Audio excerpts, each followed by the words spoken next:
Өздеріңіз білесіздер, дәстүр бойынша сессияның жұмысын бастамас бұрын біздің қаламыздағы жаңадан тағайындалған басшыларды таныстыру дәстүрге айналған. Сондықтан да осы мәселе бойынша сөз қала әкімінің аппарат басшысы Оспанбек Медеу Айдарханұлына беріледі.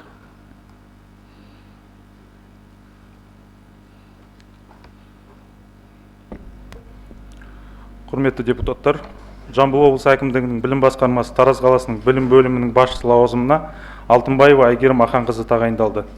Айгерім Аханқызы 1986 жылы 4 ақпанда Жамбыл облысы Меркі ауданы Сұрат ауылында дүниеге келген. Әулие-Ата университетін педагогика және психология мамандығы бойынша бітірген. Еңбек жолын 2006 жылы Меркі ауданы әкімдігінің білім бөлімінің номер 30 орта мектебінің арнайы тобының мұғалімі болып бастаған. 2007-2011 жылдар Тараз қаласы әкімдігінің білім бөлімінің 53 орта мектебінің психологы, 2011-2017 жылдар Меркі ауданы әкімдігінің білім бөлімінің номер 5 Ағарал орта мектебінің психологы, әлеуметтік педагогы, директордың оқу әдістемелік жөніндегі орынбасары. 2017-2020 жылдар Меркі ауданы әкімдігінің білім бөлімінің номер 1 орта мектебінің директоры, 2020-2025 жылдар Меркі ауданының білім бөлімінің басшысы лауазымын атқарған. 2025 жылдың 24 қазанынан бастап Тараз қаласының білім бөлімінің басшысы лауазымына тағайындалды. Келесі тағайындауға көшсем. Нақтырақ айтқанда, Тараз қаласы полиция басқармасы қоғамдық қауіпсіздік бөлімінің бастығы лауазымына Имашев Фархат Сабитұлы тағайындалды. Фархат Сабитұлы 1991 жылы 8 маусымда Жамбыл облысы Жамбыл ауданында дүниеге келген. Қазақстан Республикасы Ішкі істер министрлігі Байменов атындағы Қарағанды академиясының құқық қорғау қызметі мамандығы бойынша бітірген. Еңбек жолын 2013 жылы Тараз қаласы Ішкі істер басқармасы жол патрульдік полициясы арнайы батальонының инспекторы болып бастаған. 2013-2018 жылдар Тараз қаласы Ішкі істер басқармасы жол патрульдік полициясы арнайы батальонының инспекторы, саптық бөлінісінің полицейі. 2018-2020 жылдар Тараз қаласы Ішкі істер басқармасы жол патрульдік полициясы батальон саптық бөлінісінің қызмет инспекторы. 2023-2025 жылдары полиция департаменті жергілікті полиция қызметінің ұйымдастыру тобының инспекторы. 2025 жылдың 30 қазанынан бастап Тараз қаласы полиция басқармасы қоғамдық қауіпсіздік бөлімінің бастығы лауазымына тағайындалды. Рахмет, отыра беріңіз. Рахмет. Келесі кадрлық өзгеріске тоқталсам, тұрғын үй жөндеу Тараз жауапкершілік шектеулі серіктестігінің директоры лауазымына Қабылбеков Самат Елепбайұлы тағайындалды. Самат Елепбайұлы 1970 жылы 28 наурызда Жамбыл облысы Байзақ ауданы Қызыл Жұлдыз ауылында дүниеге келген. Мұхаммед Хайдар Дулати атындағы Тараз мемлекеттік университетін экономист-менеджер және Қайнар университетін заңтану мамандықтары бойынша бітірген. Еңбек жолын 1989 жылы Жамбыл облысы Жамбыл ауданында ауыл шаруашылығы өнімдерін дайындаушы болып бастаған. 1993-98 жылдар коммерциялық ұйымдарда, 1998-2004 жылдары Тараз қаласында НАЦ-Экс акционерлік қоғам Жамбыл филиалының сертификаттау бөлімінің маманы, сынақ зертханасының меңгерушісі. 2004-2006 жылдар жылжымайтын мүлік орталық бөлімінің маманы, бөлім бастығы. 2006-2013 жылдар халыққа қызмет көрсету орталық директорының орынбасары, аталған мекеменің директоры. 2013-2016 жылдар Жамбыл облысы Жамбыл ауданы әкімінің орынбасары. 2016-2017 жылдар Астана қаласында азаматтарға арналған үкімет мемлекеттік корпорациясының басқарма басшысы. 2018-2024 жылдар азаматтарға арналған үкімет мемлекеттік корпорация Жамбыл облысы филиал директорының орынбасары қызметтерін атқарған. 2025 жылдың 10 қазанынан бастап тұрғын үй жөндеу Тараз жауапкершілік шектеулі серіктестігінің директоры лауазымына тағайындалды. Назарларыңызға рахмет. Жақсы, рахмет. Жаңадан тағайындалған әріптестер, еңбектеріңізге сәттілік тілейміз. Осы бүгінгі жиналысқа сессия жұмысына қатысып отқан азаматтар, әріптестер, депутаттармен бірлескен үлкен жұмыс атқарады деген мен үлкен ойдамын. Тағы да еңбектеріңізге сәттілік. Онда болса сессиямыздың жұмысын бастайық. Құрметті депутаттар, Тараз қалалық мәслихатының кезектен тыс 33 сессиясына 31 депутаттан 24 депутат қатысуда. Қатысып отырған депутаттары саны сессияны ашуға мүмкіндік береді. Кезектен тыс 33 сессияның жұмысын ашық деп жариялауға рұқсат етіңіздер. Сессия жұмысына Тараз қаласының әкімі Орынбеков Бақытжан Әмірбекұлы, Тараз қаласы прокуратурасының қалалық ішкі істер басқармасының Тараз қаласы бойынша мемлекеттік кірістер басқармасының өкілдері, ардагерлер кеңесінің төрағасы, қала әкімінің орынбасарлары, аудан әкімдері, бөлім және мекеме басшылары, бұқаралық ақпараттық құралдардың өкілдері қатысып отыр. Құрметті депутаттар, дәстүр бойынша Тараз қалалық мәслихатының регламентіне сәйкес сессияның күн тәртібіндегі мәселелерден ауытқымай сұрақ қоюларыңызды сұраймын. Жалпы отырыстың соңында депутаттардың қысқа мәлімдеме хабарлама жасау үшін уақыт беріледі. Олар бойынша бірақ жарық сөз ашылмайды. Сондықтан да жұмысымызды ары қарай жалғастырайық. Енді құрметті депутаттар, сессияның күн тәртібі сіздердің қолдарыңызда бар. Так, депутаттарда өзгерту мен толықтыру туралы бар ма? Жоқ болса, онда сессияның күн тәртібімен регламенті бекітілсін деген ұсыныс түсті. Дауысқа қоям, кім қолдайды? Түсірейік. Қарсы жоқ, қалыс жоқ, шешім қабылданды. Құрметті депутаттар, күн тәртібіндегі бірінші мәселені қарауға көшеміз. Жамбыл облысы Тараз қаласы Жібек Жол ауданының әкімі лауазымына тағайындауға келісім беру туралы сөз Тараз қаласының әкімі Орынбек Бақытжан Әмірбекұлына беріледі. Құрметті депутаттар, Тараз қаласы Жібек Жол ауданының әкіміне Қарлығаш Әмірқызы Аралбекованың кандидатурасын ұсынамын. Қарлығаш Әмірқызы 1977 жылы Тараз қаласында туылған. Әл-Фараби атындағы Қазақ мемлекеттік ұлттық университетін, Абай атындағы Алматы университетін, Чехия Республикасындағы орталық Богемия қолданбалы ғылымдар және менеджмент институтын, экономика және бизнес, қаржы және несие, халықаралық экономика мамандықтары бойынша бітірген. Еңбек жолын 2003 жылы Алматы қаласында АСИК жауапкершілігі шектеулі серіктестігінің менеджер болып бастаған. 2004-2005 жылдары Беттастар Алматы құс жауапкершілігі шектеулі серіктестігінің менеджері, кредиттік офицері. 2005-2009 жылдары АТФ банк акционерлік қоғамының бас маманы, басқарма бастығы, филиал директоры. 2009-2013 жылдары Альянс банка акционерлік қоғамының басшысы, департамент директоры, филиал директоры. 2013-2015 жылдары Банк Центр кредит акционерлік қоғамының филиалының директоры. 2015-2017 жылдары Жамбыл облысының кәсіпкерлік палатасының директоры. 2017-2018 жылдары Жамбыл облысы әкімдігінің кәсіпкерлік және индустриалды инновациялық дамыту басқармасының басшысы. 2018-2020 жылдары Жамбыл облысы әкімдігінің туризм басқармасының басшысы.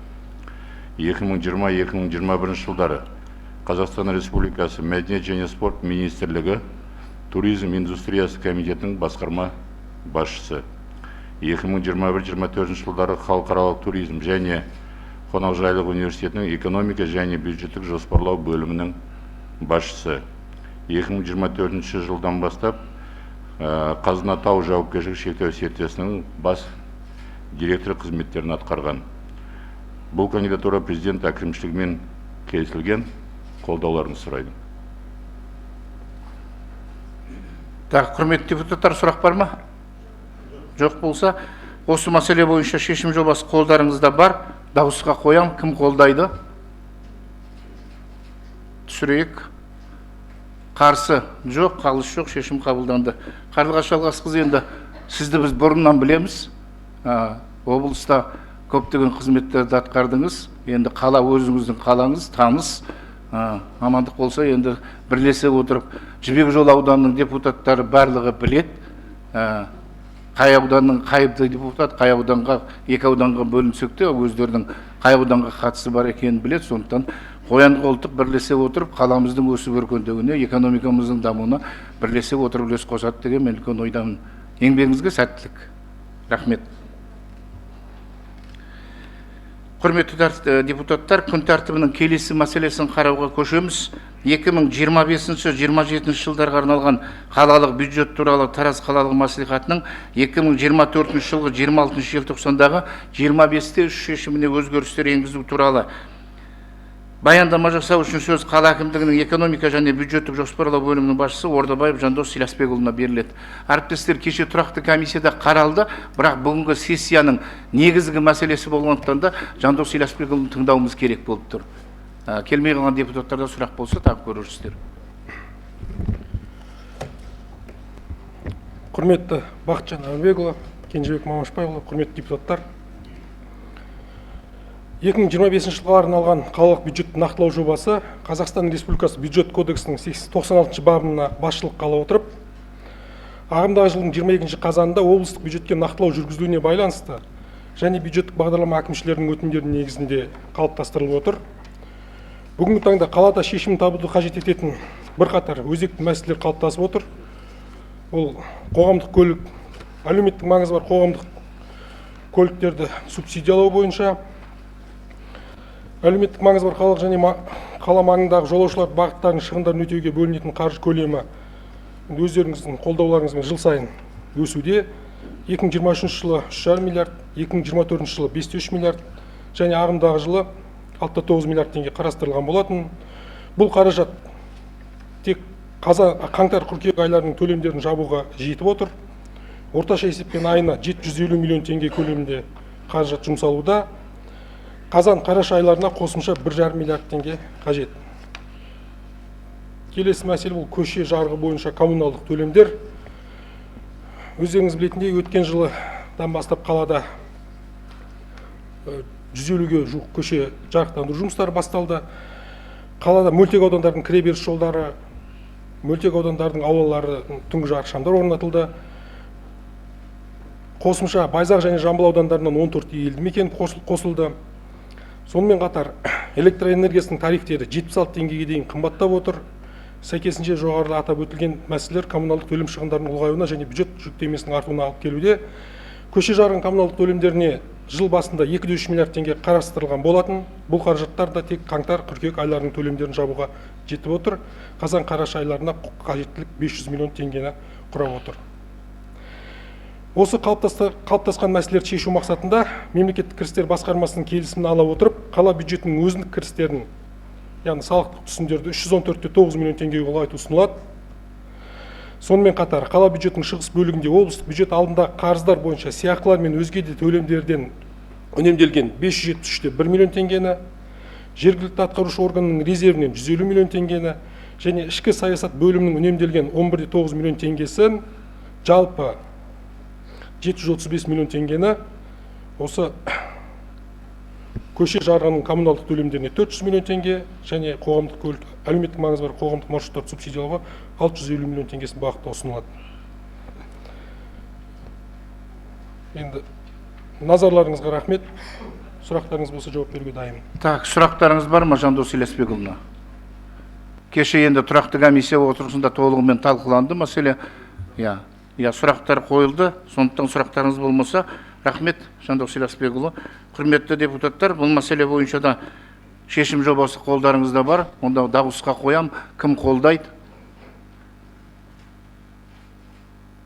Түсірейік. Қарсы жоқ, қалыс жоқ, шешім қабылданды. Күн тәртібінде келесі мәселені қарауға көшеміз. Тараз қаласында оңайлатылған декларация негізінде арнаулы салық режимін қолдану кезінде салық мөлшерін төмендету туралы. Әріптестер, кеше бұл мәселеде тұрақты комиссияда толығымен қаралды, сұрақтар қойылды. Қосымша сұрақтарыңыз бар ма? Жоқ па? Ондай болса рахмет. Онда мен дауысқа қоям. Шешім жобасы қолдарыңызда бар. Кім қолдайды? Түсірейік. Қарсы жоқ, қалыс жоқ, шешім қабылданды. Келесі мәселе. Тараз қаласында тұрғын үй көмегін көрсетудің мөлшері мен тәртібін айқындау туралы Тараз қалалық мәслихатының 2024 жылдағы 15 наурыздағы нөмір 14/8 шешіміне өзгерістер енгізу туралы. Бұл мәселеде кеше тұрақты комиссия отырысында толығымен қаралды. Баяндамашыны қайта тыңдаудың қажеттілігі бар ма? Жоқ. Ондай болатын болса, мен шешім жобасы қолдарыңызда бар, шешім жобасын дауысқа қоям. Кім қолдайды? Түсірейік. Қарсы жоқ, қалыс жоқ, шешім қабылданды. Келесі мәселе. Тараз қаласында әлеуметтік көмек көрсетудің, оның мөлшерлерін белгілеудің және мұқтаж азаматтардың жекелеген санаттарының тізбесін айқындаудың қағидаларын бекіту туралы Тараз қалалық мәслихатының 24 жылғы 26 желтоқсандағы 25/6 шешіміне толықтыру енгізу туралы. Бұл мәселеде кеше тұрақты комиссияның барысында толығымен қаралды. Қайта тыңдаудың қажеттілігі бар ма? Жоқ па? Гаухар Елубайқызына қосымша сұрақтарыңыз бар ма? Жоқ па? Ондай болса, шешім жобасы бұл мәселе бойынша да қолдарыңызда бар, онда дауысқа қоям. Кім қолдайды? Түсірейік. жоқ, қалыс жоқ, шешім қабылданды. Күн тәртібінің келесі мәселесі Тараз қаласы әкімдігі, кешіріңіздер. Күн тәртібінің келесі мәселесін қарауға көшеміз. Депутаттық фракцияны тіркеу туралы. Құрметті әріптестер, Ақжол Жамбыл облыстық филиалының 25 жыл 14 қыркүйекте арнайы хат келіп түсті. Қазақстан Ақжол Қазақстан Демократ партиясының депутаттық фракциясын бекіту жаңағы қолдап, фракцияны тіркеу туралы мәселесі осындай туралы хат түсті. Бірақ әріптестерде мынандай ұсыныс жатыр. Біздің осы фракцияның түгел үш мүшесі бүгінгі таңда іс-сапарға командировка кетуіне байланысты келесі сессияның қарауына көшірейік деген ұсыныс жатыр. Басқа ұсыныстар бар ма? Айтатындарыңыз бар ма? Ұсыныс деп ойлаймын мен, себебі ол кісілердің өздерімен беттескеніміз дұрыс шығар. Өйтіп ол кісілердің артынан заочно қабылдағанымыз дұрыс емес деп ойлаймын. Беттесек, осының қандай бағдарламасы бар, қандай мақсаттары бар, не мақсатпен құрылып отыр, бұл қандай мүмкін басқа несі бар шығар, сол ұсынысты берген мен негізі қолдауларыңызды сұраймын. Ондай болса, енді білесіздер ғой, Байкенжеев Шахан Қуанышұлы, Найзақұлы Бауыржан Оңланбекұлы, Мырқалов Руслан Мырсапарұлы үшеуі де сапарда бүгінгі таңда. Сондықтан мәселені келесі сессияның отырысын қарауына ұсынайық деген ұсыныс болды. Келісеміз ғой. Онда болса шешім жобасы қолдарыңызда. Мынау шешімді кім қолдайды көтерулеріңізді сұраймын. Келесі сессияға көшіру мәселесі туралы.